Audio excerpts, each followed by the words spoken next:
আচ্ছা, এই যে কিছুক্ষণ আগে তুমি বললে যে নেচার দেখে মুনি ঋষিরা বলতো, একদম একদম। মানে সেটা ট্যারো রিডিংয়েও কাজ করে। কেমনভাবে, ধরো আমি তোমাকে একটা এক্সাম্পল দিচ্ছি।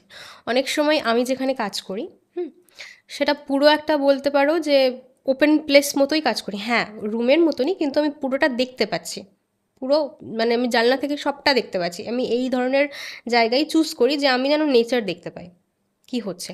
বিকজ যে রিডিং করাচ্ছে না, সেই রিডিং করতে গিয়ে যা যা হচ্ছে, যা যা দেখছি, যা যা শুনছি, যা যা ফিল করছি, সব কিছু ওই পার্সনের রিডিংয়ের সাথে কানেক্টেড।